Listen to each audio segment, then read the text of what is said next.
The next speaker is the Honorable Joe Hamilton. You have the floor, sir. Thank you very much, Mr. Speaker.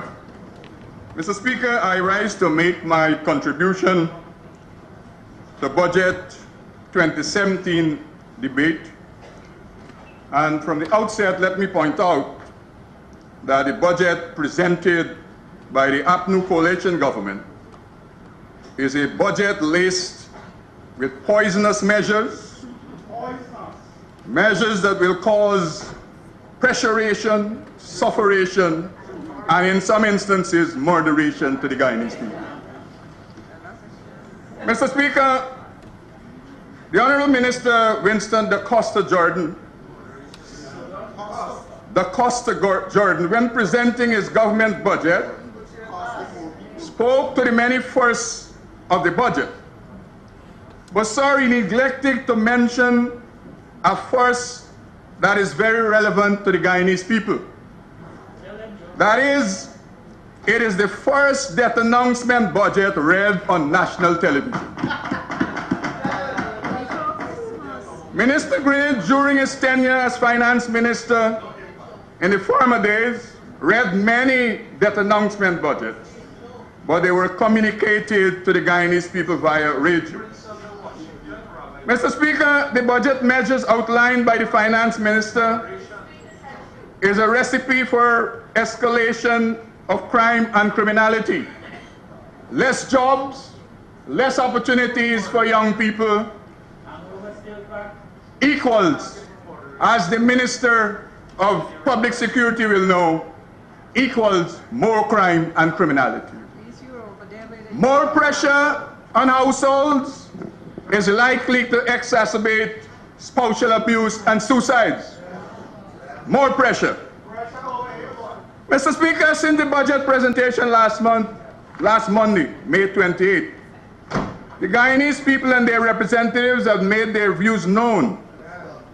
And the overwhelming majority views are that the budget is bad. It is bad for businesses. It is bad for the miners. It is bad for the sick and the aged. It is bad for young people. It is bad for single parent. It is bad for self-employed persons. It is bad for public servants, the teachers, yet it is bad for all Guyanese people, except the government ministers and their cronies. Mr. Speaker, the budget will do nothing to stimulate the economy, as indicated earlier by my colleague, Mr. Irfan Ali. Nothing to create jobs, nothing to put money in the people's pocket. What it will do is the opposite. It will take money out of people's pocket. It will wreak havoc on the economy, take away jobs, and it will rob citizens of monies that are already in their pockets, in their purses and bank accounts. Mr. Speaker, the daily newspapers reported that my good friend, the Honorable Minister Trotman, speaking at the GCCI dinner, rebuked and admonished us, the citizens of Guyana, to stop complaining about the budget measures and get busy. What he was actually saying to us is, drink this poisonous chalice, drink from it and don't complain. Mr. Speaker, Mr. Trotman could say that to the people of this country because, sir, his electricity and water bills, they are paid for by the state. And therefore, I think, the single mothers, the elderly, and the poor across Region 1 to 10 are not that fortunate like him and his colleagues in government. And therefore, sir, they have to complain. If you're taking money out of my pocket, I will complain, and I will continue to complain. Minister Jordan says on page 81, Roman 3 and 4, when he was speaking about VAT, 14% VAT on water and electricity, he was speaking about taxation measures. But 24 hours after he presented his budget, when he was confronted by the citizens about the imposition, he now says that this is a conservation measure. It is not a taxation measure. Mr. Speaker, Mr. Speaker, oh, what a tangled web he and his government is trying to weave. I also saw a news report of Minister Vulcan parroting the same nonsense. Nowhere in the minister's budget presentation did the minister make mention of the 14% VAT on water and electricity being a conservation measure. Why do you believe you and your government can make fools of the Guyanese people? You know, and I know, and all of us know, it is not a conservation measure. Mr. Speaker, the Minister of Finance, again, he says on page 76, Roman 4, the most ludicrous and laughable statement in the budget is this one.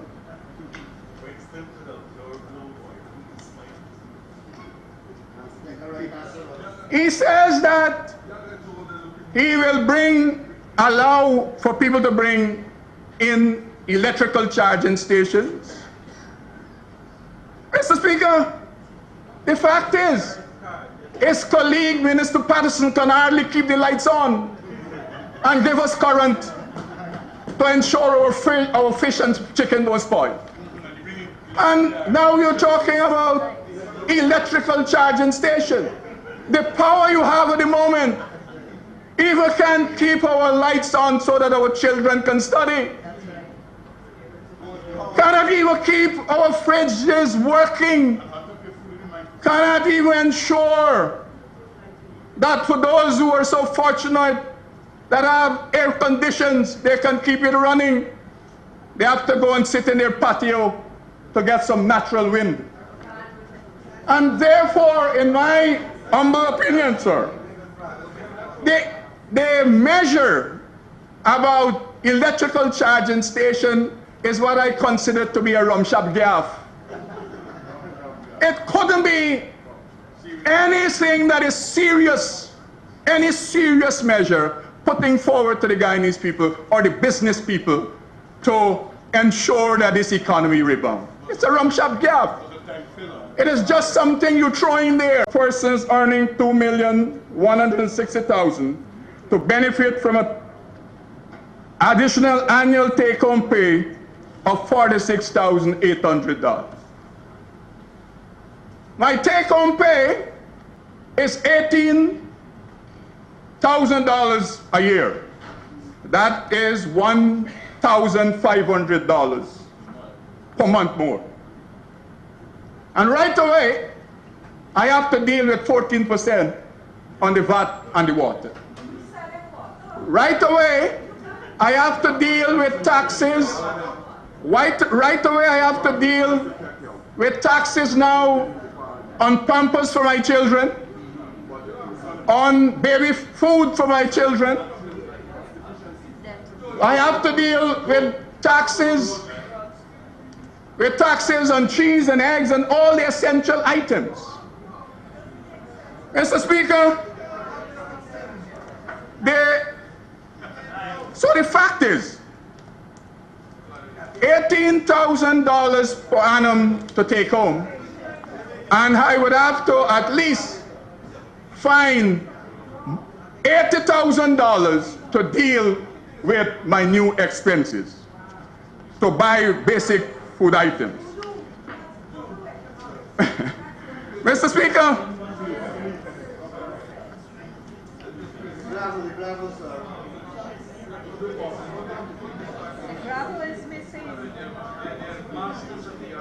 Mr. Speaker, the opposition leader and my chief whip, they have done me an injustice since the commencement of this 11th Parliament. They have assigned me to shadow an invisible minister. Yes, sir. They have asked me to shadow the flash.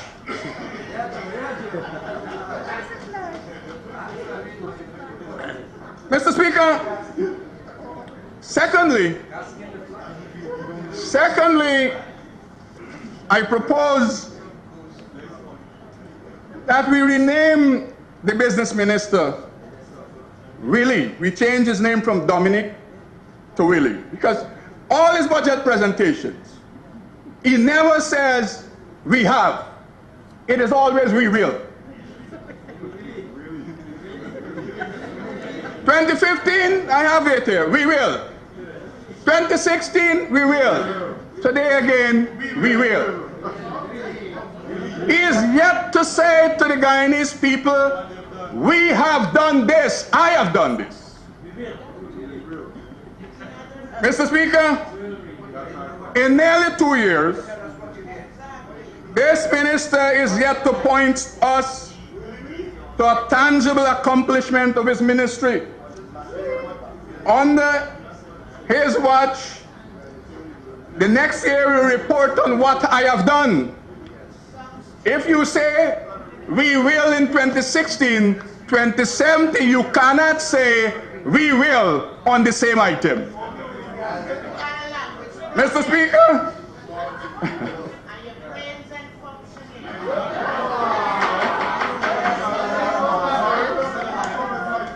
honorable members,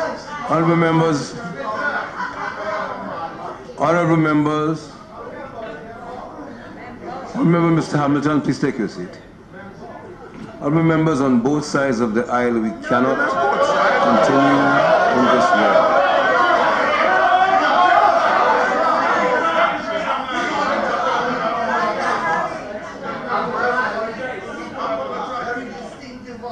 Honorable members, on both sides of the aisle, we cannot continue in this way. Members who are cross-talking are free to leave the room and discuss their business outside. But if we are going to have a debate, let us have it. Cross-talk is interrupting the flow of ideas from the speaker. Let us at least be respectful. Member, please continue. Mr. Speaker, as I was saying, it is easy to comprehend what I was saying. If 2015, you as a minister come to this National Assembly and you say, I will, or my ministry, we will do this in 2016. Our expectation is when you come back 2017, you will say, we have. On the item, on the specific item, on the specific measure. You cannot, for 3 years, on the same items, you are saying, we will. That is not an accomplishment. Mr. Speaker, as I was saying, the minister is yet to point to a tangible accomplishment of this new ministry on this watch. Investments, it has declined substantially. I see the minister just said, and the finance minister. Mr. Speaker, if you go to the 2016 budget, the government indicated that there would have been a substantial decline of investment from $89 billion to $11 billion in 2016.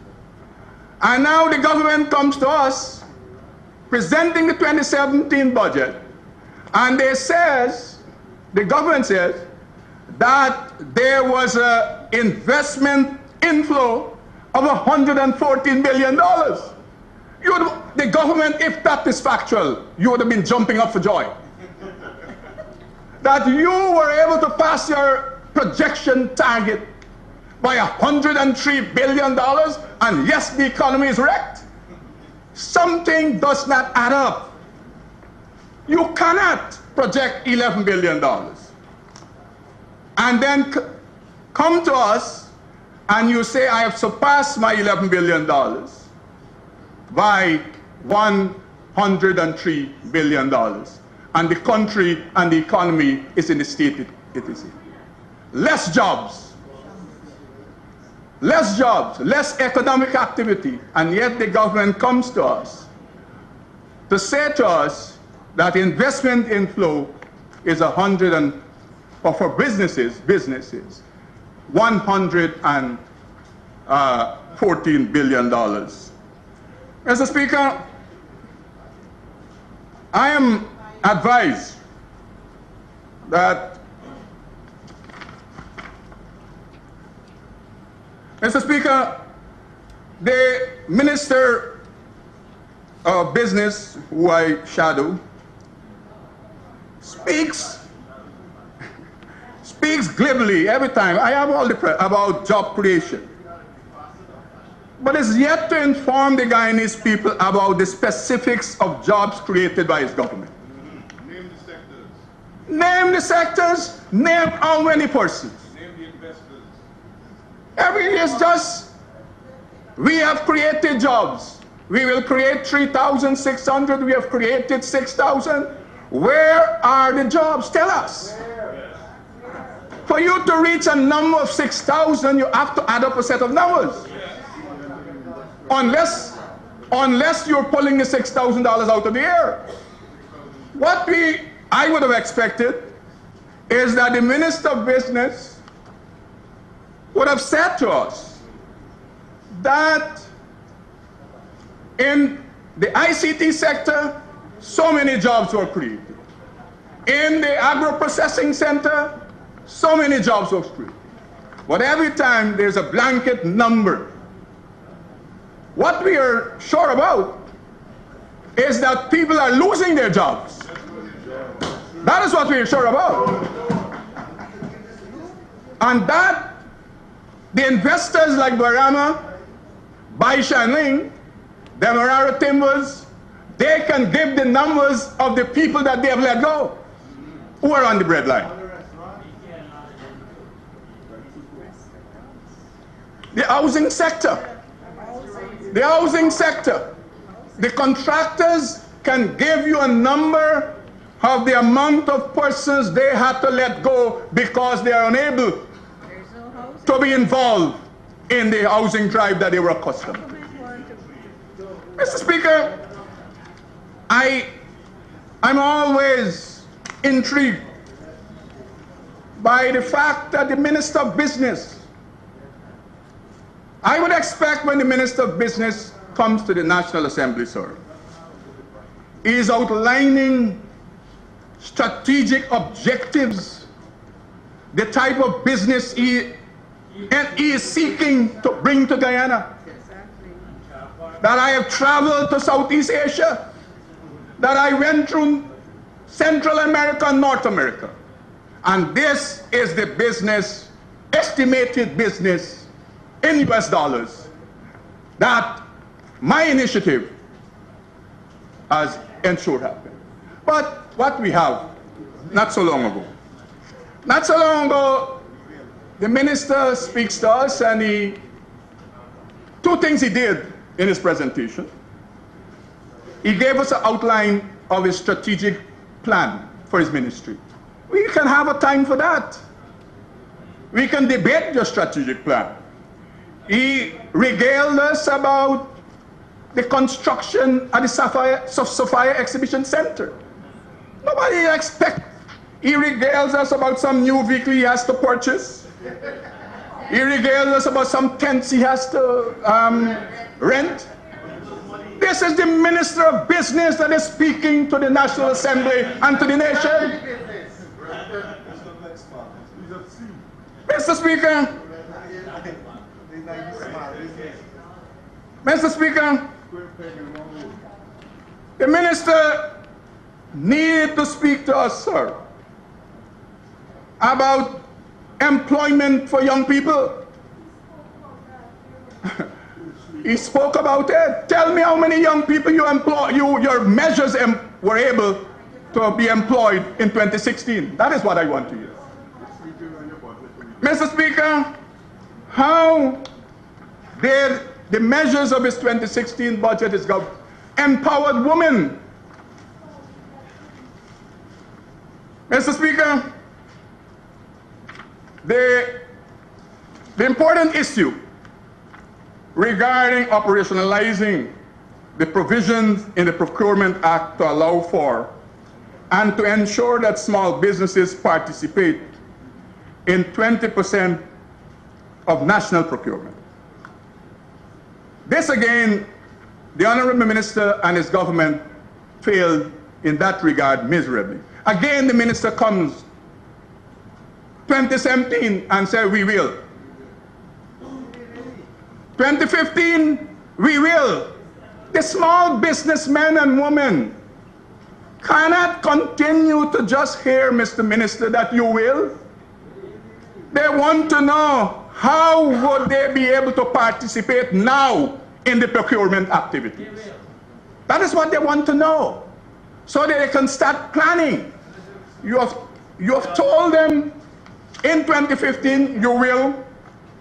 You told them 2016 you will, and it did not happen. How do you expect them to believe you when you say you will in 2017? Mr. Speaker, the fact is,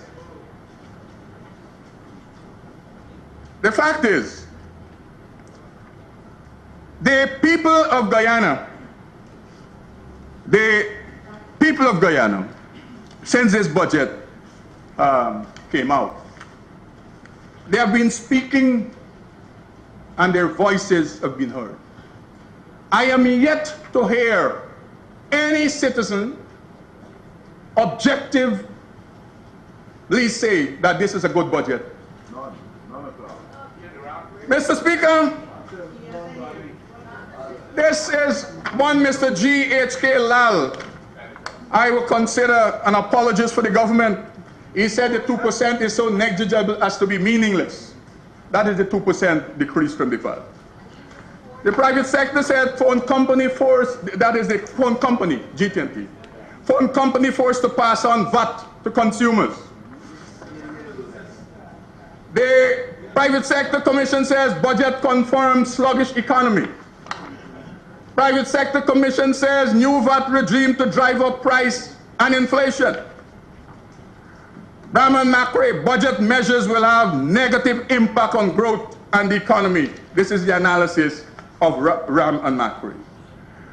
The 10% $10 environmental tax will pressure local manufacturers. And one of the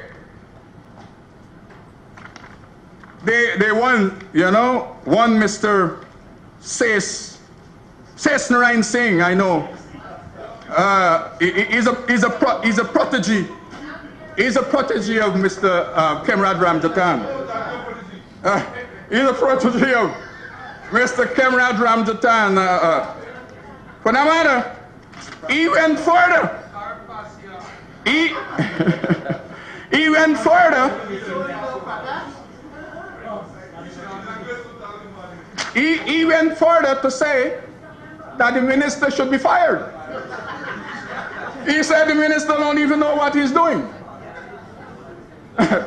Mr. Speaker, the Guyana Gold and Diamond Miners Association and the Guyana Women Miners Association, they warned that the budget spelled doom for miners. My good friend, Honorable Simona Brooms, will speak sometime. They're looking to see whether you represent miners or whether you represent the government. Your claim to fame is that you're a champion for the mining industry. This is a test. This is a test. The budget 2017 debate is a test for my good friend Simona Brooms. A test. Your compadre in the mining sector, the Women Miners Association, your sisters in arms, they're hoping to hear that you speak and hoping to hear that you say to the government, do not implement these measures to put us out of business. Withdraw these measures. That is what they're hoping. Mr. Speaker, yesterday, a reverend, a pastor. No. A pastor had to go. This budget is so, it is so damning. And it is so desolate that he had to go in the spiritual realm to speak to the budget. One apostle, Van Rick Beresford. Listen what he's saying. There's no offended people. I read what he says. All over this dear land of ours, there is a cry that is similar to the cry of the Hebrew slaves in the days of the Pharaohs and the time of Moses. The people were oppressed and were subjected to hardships that sought to decimate their numbers. Then again, more pronounced, my mind goes to the time of Jesus, coming within the Roman Empire, the time of the Caesars. Was suppressed and oppressive. Time and space will not allow me to dwell long on this system of taxation. What, Van Rick? I'll remember you've been speaking for 25 minutes. Thank you very much. The speaker is seeking to say that the Honorable Minister of Finance and his government is likened to Caesar in the days of taxation pressure. And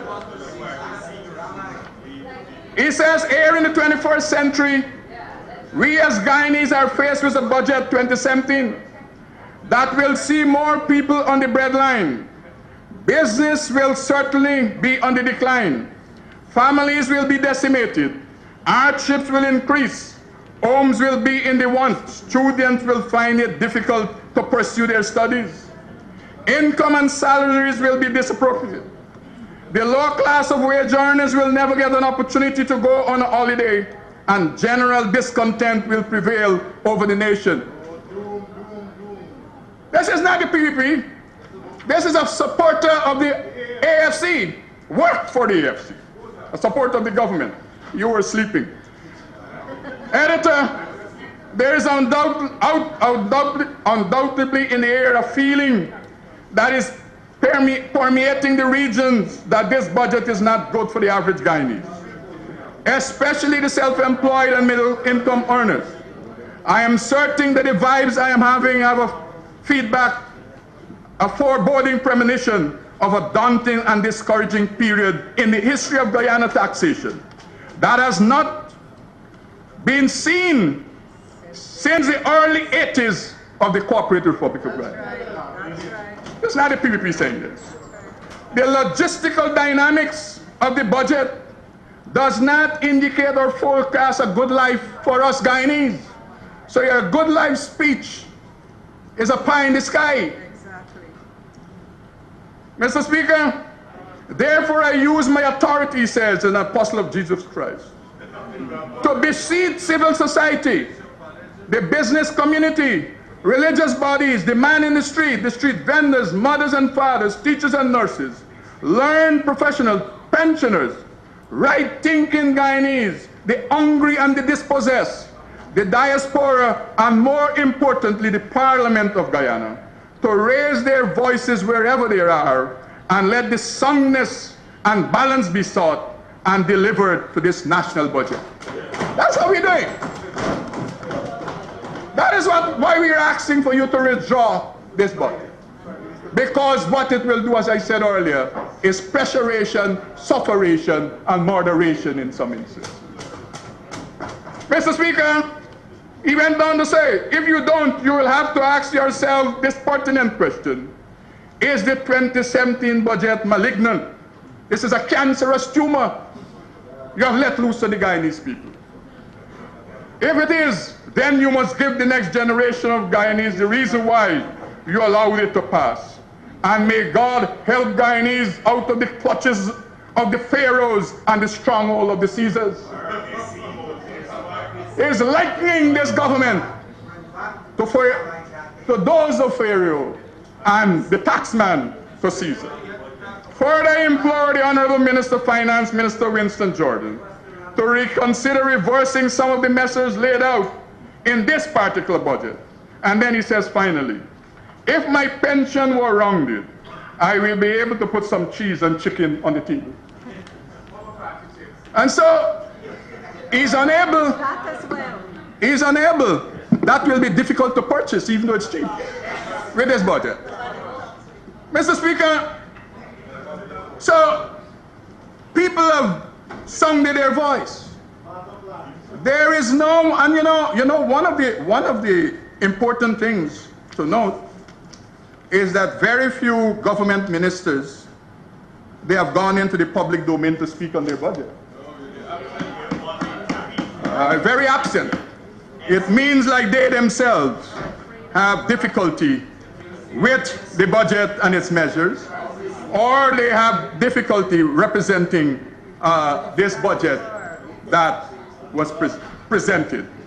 So, Mr. Speaker, in closing, let me say that, as indicated by all and sundry, this budget is not a good budget for the Guyanese people. As I said earlier, it takes away, it gives little or nothing at all, and it takes away from the Guyanese people. Mr. Speaker, therefore, I would say to the minister to consider withdrawing this poisonous budget that you have. Mr. Speaker, again, the minister, if you note, the Minister of Finance, he is notorious for just putting feel-good items in the budget document. And the next time you hear about it is the next budget. Nothing he speaks after.